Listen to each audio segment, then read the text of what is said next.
Mark Twain once said he remembered Iowa pleasantly for its summer sunsets. He said, "I've never seen any on either side of the ocean that equaled them."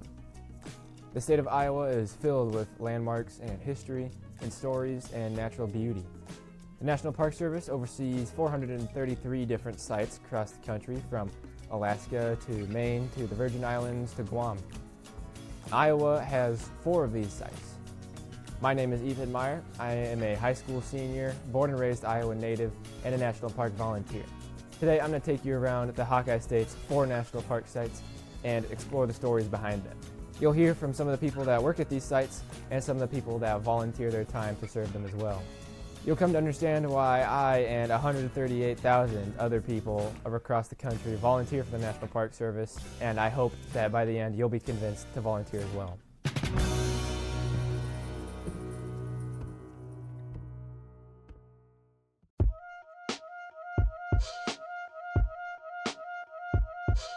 So before the 1870s, no one anywhere had really ever heard of a national park. They weren't really a thing before then. But then in 1872, the U.S. Congress passed what has come to be known as the Yellowstone Act. Ulysses S. Grant signed the act into law, and just like that, the world's first national park was created. The U.S. created many more national parks after that, putting them under the management of the Department of the Interior. Eventually, a lot of it was run by the Army. And that's why some of their uniforms with those hats look very similar to Army uniforms you would see at the same time. Teddy Roosevelt is the one who uses what I believe is called the Antiquities Act to get smaller areas pulled into the national park, because it would take so long for Congress to make up their mind about what land should be preserved as national parks. It became a little overwhelming for the Army to be running national parks. And eventually the National Park Service is created and signed into law by Woodrow Wilson in 1916. And from there, it becomes what we now know as the National Park Service. So they went from just a small group of large parks in the west of the Mississippi, to what's now about 425 national park sites across the whole country. And every state has at least one, I believe. But why? What makes the National Park Service so important? What makes these sites so important to be protected? It's a loaded question. You could spend hours on that, but you look at over at Yosemite and Redwoods and all the forestry that was done in those and killed off all those redwoods and the sequoias. And if we didn't have these parks, people nowadays, the younger generations, might not even be able to know that there was anything like those around, let alone be able to see them in person. We're stewards of these areas. We're stewards of this land, the animals, the materials, the natural parts of these parks. But we're also stewards of these historical buildings and these historical stories. You look at the American bison, nearly hunted to extinction in the late 1800s. There were fewer than a few hundred of those after there had been thousands, if not millions of them. I think the highest estimate that you see is between 5 and 9 million bison that were all over North America. And at one point there were just a few small wild herds that were found at that point. And now you're looking at probably over 200 or 300,000 bison back in North America. If we don't protect these things, they're going to disappear, and future generations aren't going to know what it was all about. Clearly, these parks struck a chord with the world, because after Yellowstone was created, more than 100 other countries dedicated about 1,200 more of these nationally preserved sites across the globe. This protecting the beautiful and history-rich land for public viewing for future generations. Iowa has 4 of these national park sites. All of them are historic sites. Clearly, a big reason why preserving these sites is so important is to tell their stories to future generations so that they aren't forever lost. That's what we're going to do now, starting with Lewis and Clark National Historic Trail is a 4,900-mile route that goes through 16 different states and 60 different tribal nations. Tracing the route taken westward by Meriwether Lewis and William Clark as they explored the newly acquired Louisiana territory in 1803. The trail starts in Pittsburgh, Pennsylvania, where the crew of 45 men that made up the Corps of Discovery started their preparations for their journey, ending at the mouth of the Columbia River in Washington. One significant thing that happened during the expedition's time in Iowa was the first and only death of the expedition. Sergeant Charles Floyd died of appendicitis on August 20th, 1804, an illness that even the best doctors at the time would not have been able to cure. They buried him on a bluff in present-day Sioux City, next to a river that they named the Floyd River after him. Then in 1901, a 100-foot sandstone obelisk was built in honor of Sergeant Floyd, and his remains were moved for a third time to be buried underneath it, which is where he rests today. The second trail is the Mormon Pioneer National Historic Trail. It starts in Nauvoo, Illinois, and crosses the Mississippi River into the Little Tailbone in the southeastern corner of Iowa before stretching across the entire lower half of this state.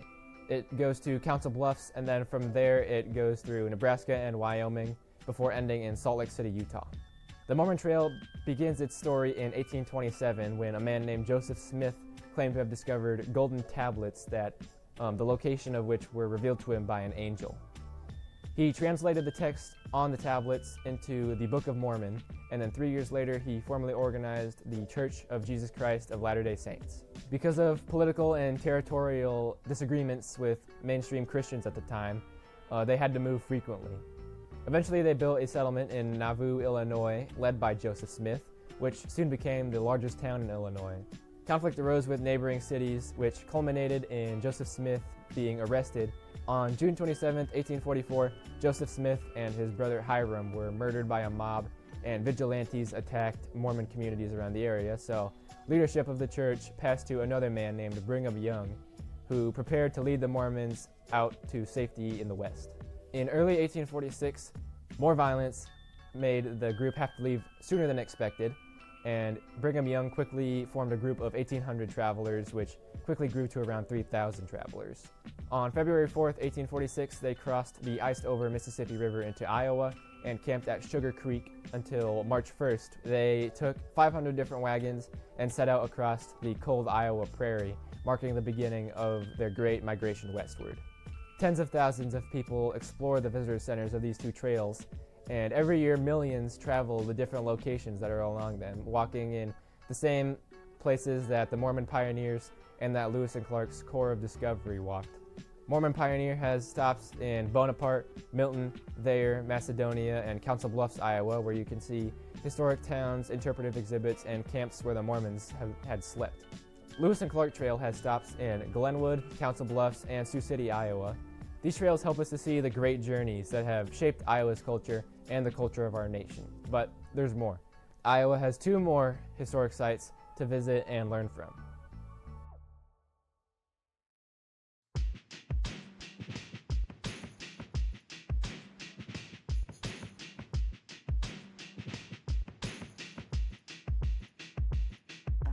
Effigy Mounds National Historic Monument was established in 1949 and preserves mounds that were built by ancient indigenous tribes long ago during the late woodland period around 550 to 1200 AD.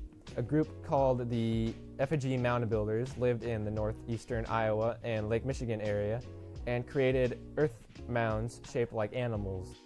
The oldest is about 2,500 years old. The most recent is about 750 to 800 years old. They come in many different shapes and sizes. Some of them are burial mounds, many of them are not burial mounds. And they were built over a roughly 1,700-year period of time. Mostly in Wisconsin, but in that part of North America, there at one point were around 20,000 of those mounds. Most of them are gone.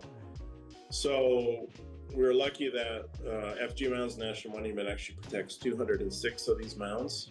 Native legends describe the mounds as sacred ceremonial places, while archaeologists think they may have also been boundary markers for hunting and gathering grounds, though no one is entirely sure. So this area had been settled by numerous Native American tribes. Contemporary ones included the Winnebago that are called the Ho-Chunk now, the Sioux, several of the Sioux nations, There was the Meskwaki, which is also known as the Sac and Fox. So, and of course then it was discovered how valuable this land was, especially for agriculture, and that's what Europeans like to do. And the Native Americans were moved out. Of course, there was one big conflict, and that was with the Sac chief, Chief Blackhawk. They tried to negotiate, and there comes to a point in time where you have to stand your ground, and he stood his ground, and he lost along with Chief Keokuk.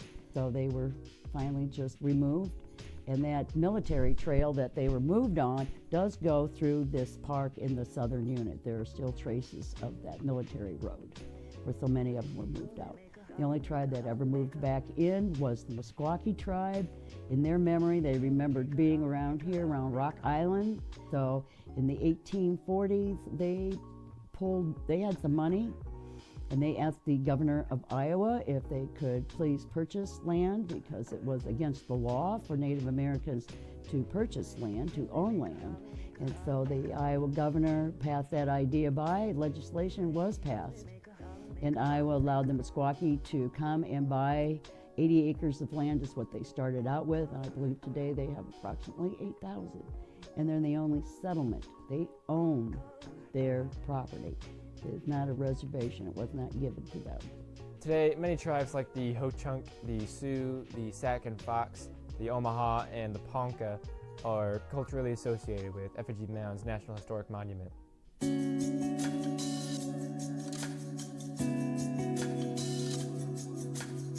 Herbert Hoover National Historic Site is in West Branch, Iowa, and it preserves the location where our 31st president, Herbert Hoover, was born and raised for the first 11 years of his life.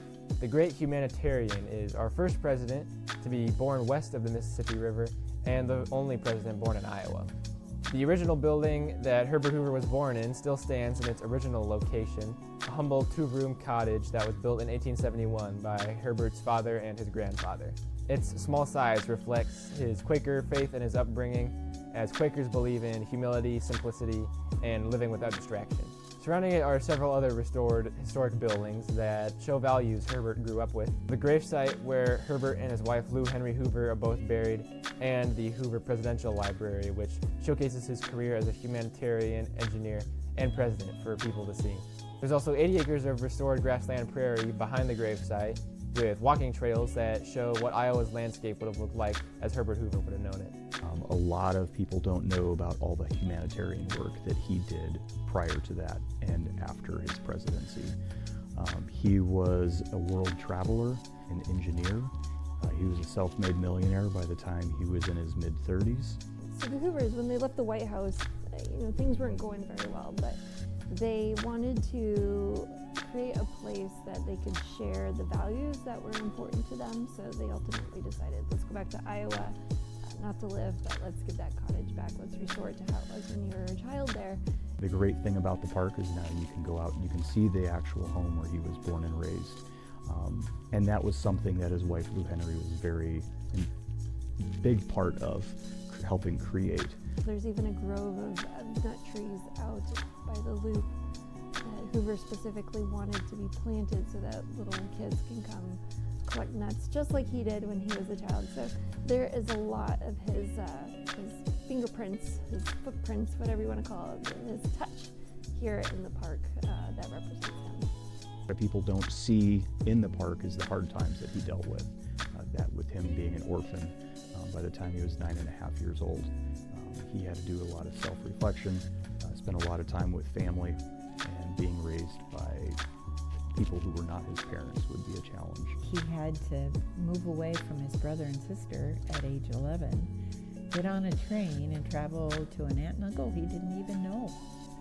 He had never traveled, and how many kids at age 11 get sent on a train by themselves to go to an unknown, and that formed his character. He had a lot of hardships, but he accomplished a lot. He did not let that deter him. He was still thankful for his life, even though it was extremely difficult. I can't imagine going through what he did and still having a positive attitude and to want to go on. That amazes me. These national park sites are a big part of American culture and tell the stories of Iowa. They're some of our country's most treasured places, and the people that work on the front lines of the National Park Service and behind the scenes have a great passion for these places and protecting them.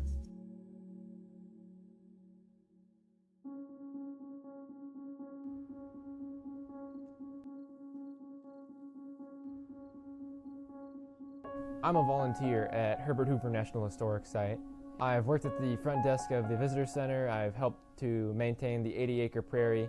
I've given walks around our park grounds, and I've run tents and tables at large events at the park. Volunteering for the National Park Service is not something you do just because you're bored and have nothing else to do. It's about joining the government employees to protect America's history and story, to protect Iowa's landscape and its people from the past. It's about doing right by the people that used to live and travel on this land, and to preserve their journeys that help to further their communities and build the cultures of their era. Herbert once said, "The supreme test of a nation is its ability to include in the lives of its people a sense of service to the nation." And especially with the past history that this place represents of the past peoples and the peoples who are still alive today, I'm glad it's left set aside because it's their story and it's their time.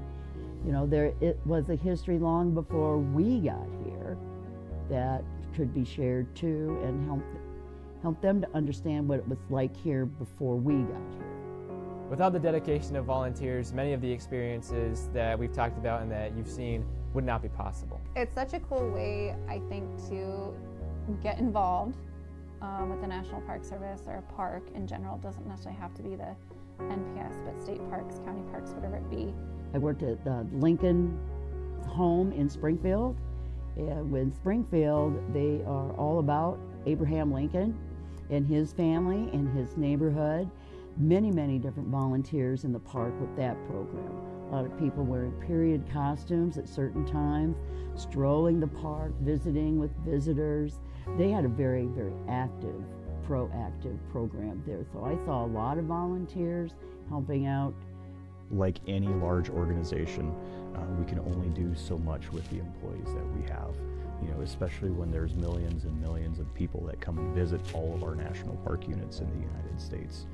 The majority of the parks within the national park system are smaller. So to provide really good services for them, the volunteers have become vital as well. You can have volunteers that work for the Natural Resource Division doing all aspects of things.